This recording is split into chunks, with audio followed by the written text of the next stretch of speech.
Now, I don't know how many of you have seen or know, but there's the dynamic duo in the Jewish world today is unquestionably two young fellows by the name of Ari Abramowitz and Jeremy Gimpel.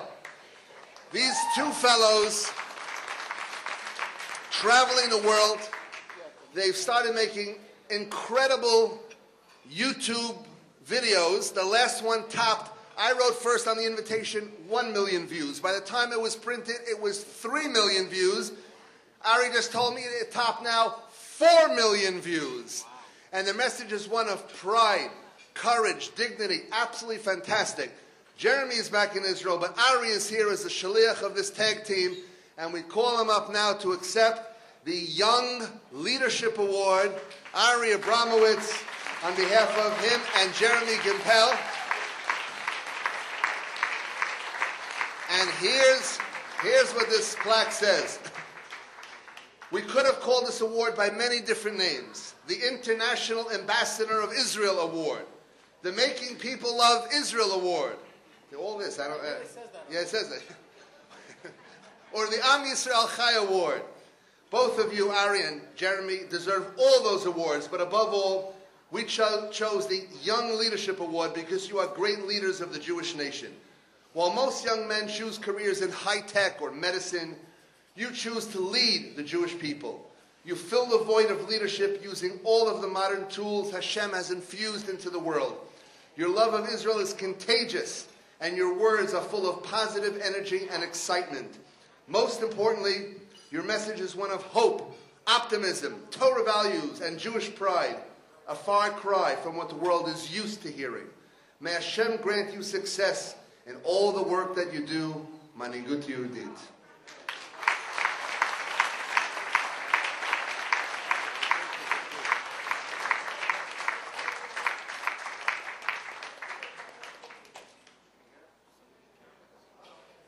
And now, to hear him live, not on video, here is, it's not Saturday Night Live, but they have a great show in Israel, Tuesday Night Live. So here's Ari.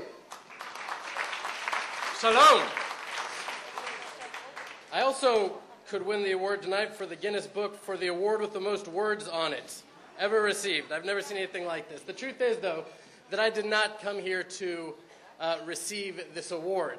I jumped through serious hoops to be here because I did not want to be recognized because sincerely, authentically, I don't feel worthy of this award. I wanted to recognize Moshe Feiglin and Shmuel Sackett and Manhigut Yehudit for the tremendous impact they have had not only on my personal life, but on the life of the nation of Israel. To really understand what an impact they've had and how much Manhigut Yehudit has informed my life and the direction it's gone in, I would have to somehow convey the contrast before I knew anything about them. When I first came to Israel, I wanted to join the Israeli army in a bad way. And my Hebrew was terrible, so I enrolled in an absorption program. Now, we know there's Jews from all over the world. There's an ingathering of the exiles going on. So there's different types of absorption programs. My Hebrew wasn't good enough to know that I was applying for an Ethiopian absorption program. And they assumed that if I'm applying, I must be Ethiopian. So the first day I show up, and it's me and 40 Ethiopian Jews. I could have opted out, gone elsewhere, but I figured Hashem put me here for a reason. Let's see how it goes. And really, it was the best way I could have started my life in Israel, because Ethiopian Jews are so warm and loving and happy. And I think one of the main reasons is they recognize that Israel is the first country in the history of the world to bring in blacks, not to be slaves, but to be brothers. And literally, that's what they are. They're our family. They're brothers. And while it's true that on paper I was the white sheep, they never made me feel that way. They always made me feel welcome, and I'm still in touch with them to this day.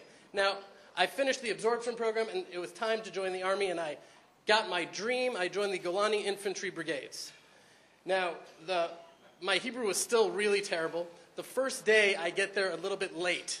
I was at the Meshach Hitash, this officer that helps new soldiers, and I walk in, and all the soldiers looked up at me like, "Where were you?" So I wanted to say, "I'm sorry that I'm late. Slicha shani me'uchar."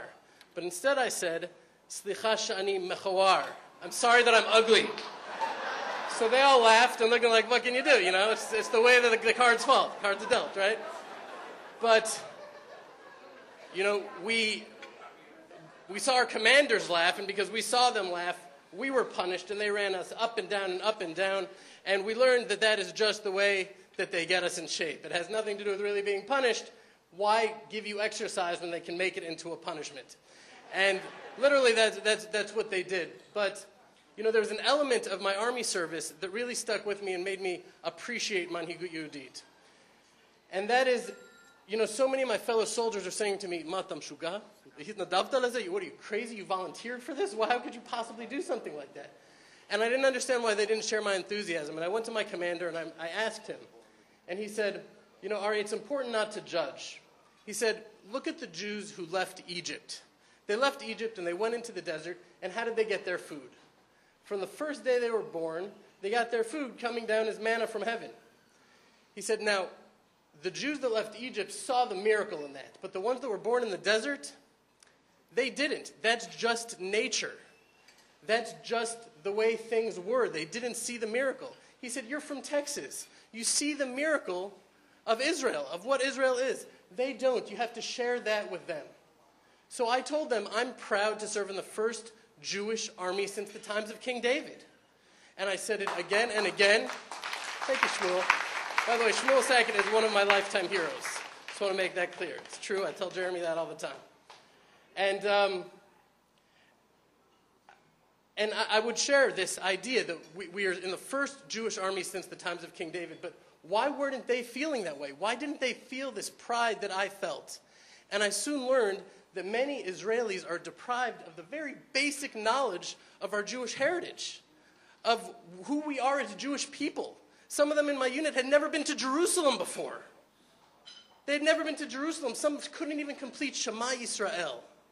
How could we expect anything else of them? And I was thinking, why isn't anyone stepping up? Why isn't anyone filling this need? And then I met Manhigut Yehudit. And that's what they're about, imbuing this Jewish pride. Now, when I was thinking about what to share about Manhigut Yehudit, I thought, you know, the people who criticize Manhigut Yehudit, believe it or not, there are people who are against Manhigut Yehudit, even ones in our own camp. And the more I find that they criticize Manhigut Yehudit to me, the more I love Manhigut Yehudit. Because they say things like, they're just unrealistic. They're unreasonable. They're uncompromising. And the truth is that that is guilty as charged. They are all of those things. And if they didn't adhere to those values with an unwavering loyalty, I don't think I would have come out here tonight. It's only the dedication to these values that I see. So I just want to quickly share these ideas. People say unrealistic. How is Manhigut Yehudit unrealistic? Well, I hear a lot of criticism of Moshe Feiglin. They say, he's not even a good politician. He hasn't even been in the Knesset yet. And the truth is, the fact he hasn't been in the Knesset is a testimony to the fact that he's not a good politician. But that's okay, because he's not really a politician at all. If you ask me, I'm just sharing Ari's philosophy. I don't think he's a politician. I think he's a leader. He's a leader. They say that this generation, the leaders will have the face of a dog. What does that mean? That the owner of the dog is behind it, and it looks like the dog is leading, but really the dog is looking back and seeing where the leader wants it to go. And that's what the leaders of this generation, so many of them are not really leaders. They take polls, they hear what the consensus wants them to say, but he's a leader and he's using politics to change the world and change the face of the nation of Israel. So by me, that's okay. His goal is not, if he wanted to be in the Knesset, he could have been there by now. There's no question about that. Everybody knows that. But that's not his goal. What is his goal? L'taken olam b'malchut Shaddai. To perfect the world in the kingdom of the Almighty. Hallelujah. Pretty ambitious. Yeah, that's true. That's true. It's true. I looked up on their website.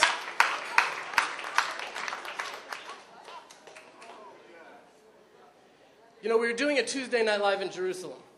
That's actually the first time I really got to meet Moshe Feiglin. We had the leaders of all the different right-wing political parties on the show, and there was this debate. The only time they all came together, Haaretz even covered our show. At the time, that was a really exciting thing for us. And Moshe Feiglin just won hands down. We took a poll afterwards, an unofficial poll, and really I just polled myself. I thought he won hands down. And we did a show, and it was about Peace Now. We wanted to go out and see how many people in Peace Now we could get to say positive things about the Jews of Judea and Samaria, about the Mitnachlim.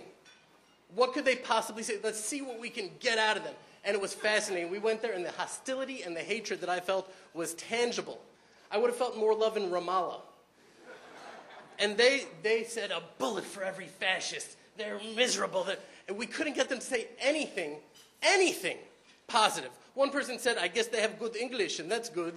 But that was as good as it got. And we went back, and we were a little sad. We said, well, what are we going to be able to do with this footage? They didn't say anything positive. And remember, Jeremy said, if we went to Hebron and asked them, do you have anything positive to say about the Jews of Peace Now? He said they would for sure have something to say. So we said, let's do that. So we went to Hebron, and the answers we got were so colorful and insightful and funny and positive. And one I remember stuck with me. It was, I didn't know who it was at the time. We just randomly went up. It was Simcha Hachbaum. You know Simcha, Rabbi Simcha Hachbaum. And he said, well, I'll tell you what it is about the Jews in Peace Now. He said there's three types of Jews. Jews that are all about tikkun olam, want to rectify the world, make the world a better place. He says there's Jews of the land of Israel. They're all about the land of Israel. And there's Jews about the Torah. All it is Torah, but they're not so much about Israel, about fixing the world. He said when there's a Jew that is all about one, but they don't have any of the others, there's an imbalance. So he said our holy brothers of Peace Now want to fix the world, but they don't have any Torah, they don't have any Israel. If only we can give that to them. And that, really, it had an impact on me. And when I was thinking about one question I asked of the Jews of Peace Now that really provided an insight, I asked them a question I thought was a layup. Who would not say yes to this question? I said, do you think we need more Jewish unity? I mean, unity is like the most liberal. Of course, who wouldn't say? Every single one of them said no. And I sat thinking, why? And it hit me. Because Jewish unity means that as Jews, we are united, and the rest of the world is over there. And they don't want to be different. They don't want to have the Jewish people and others. They don't want to be Jewish. It's not the settlers that they hate. It's the Jew within themselves. That's what they hated. And I see Manhigut Yehudit, and it is a movement that is imbuing a Jewish pride, a return to the knowledge of the Jewish people of who we are. That is the Jew that Manhigut Yehudit is for. It's not for one demographic. It's changing the whole game, which is why Moshe Feiglin is such a threat, because he is a game changer. They call Manhigut Yehudit uncompromising. I remember when I was about 15 years old, I'm from Texas, I had a BB gun. It's like I didn't have like a rifle like a lot of 15-year-olds in Texas have.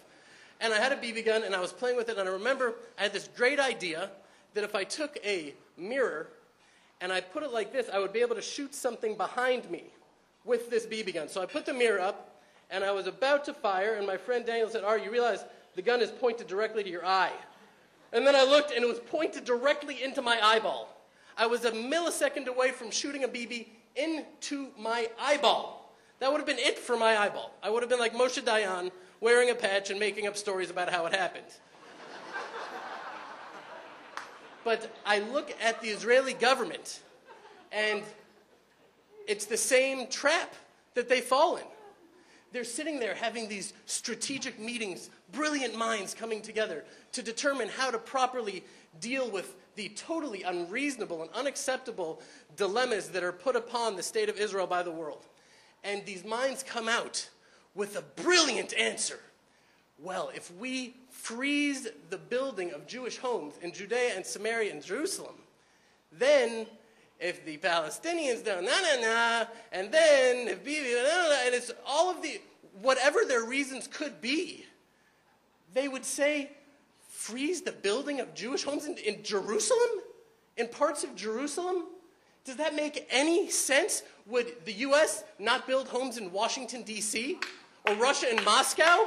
And we have more of a claim to Jerusalem than any other nation does.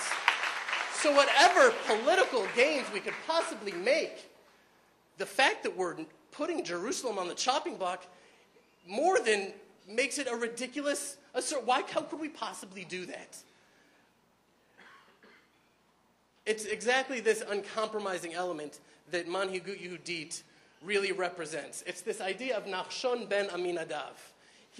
When the Jewish people got to the Red Sea and the Egyptians were after us, the reasonable thing would have been to turn around and raise our hands to the superpower of the world and say, you have these chariots and weapons, forget it. What did he do? He walked so deep into the sea that there was going to be no turning back. Until he wouldn't be able to breathe anymore, and right as that happened, the sea parted. That is what the Jewish people project to the world.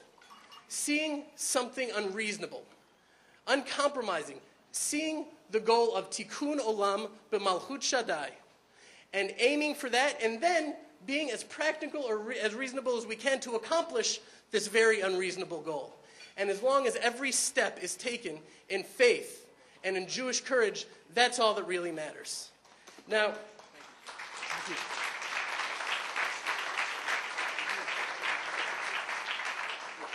on the subject of uncompromising, one thing I've noticed when I study the lives of politicians in America and the West is that many of them want to do good things. They have noble intentions. They want to change the world. But as they want to get to this office, they have to compromise a little bit to accomplish this or to do that. And by the time they get to the office, they've compromised so much that they are compromised individuals. And then they're just as corrupt as the politician before them. Now, what is the mistake that they're making? The mistake they're making is that they think it has to do with them, that they need to be in office and they need to do these things to accomplish it. Moshe Feiglin and Manhigut Yehudit is not about Moshe Feiglin. That's why I love it so much. It's about an idea. It's about a Jewish idea. It's about the nation of Israel. It's about taking a state of Jews and making it into a Jewish state. That's the idea. Now, I want to conclude right now. Shmuel and I apologize. I just came up here to share these thoughts, and I got to do it. So I want to conclude with one thought. You know, we have many onslaughts of hatred against us in the world. And one of the ones that we face over and over again is Holocaust denial. It happens over and over and over again. And one of the most recent ones was led by Ahmadinejad and his multi-million-dollar conference. And when this happens, and it's in the papers, we see Jewish leaders all over the world jumping up and down saying it did happen, and look at this picture, and look at these sandals and these maps.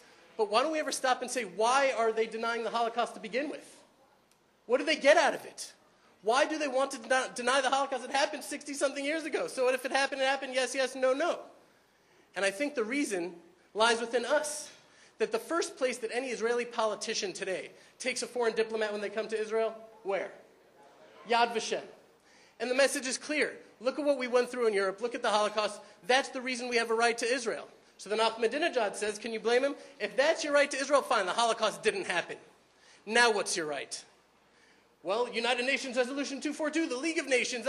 Well, if the United Nations resolution is your right, then imagine the UN took another vote today. How would that turn out? Would we have the right to Israel? No. Rashi, the greatest commentator in the Torah, says that the reason that the Torah starts with Bereshit bara Elokim, in the beginning God created the heavens and the earth, was for today. So when the nations of the world came and said, the land of Israel does not belong to you, you were to respond and say, God created the entire world, and he gave the land of Israel to the Jewish people, and that is our right to the land of Israel. Manhigut Yehudit is about preparing the nation of Israel for a leader like Moshe Feiglin, who will stand in front of the world and say, there is a God in the world, let us teach you about God, come to Israel and learn in the ways of the Torah, in the ways of God. Thank you, and shalom.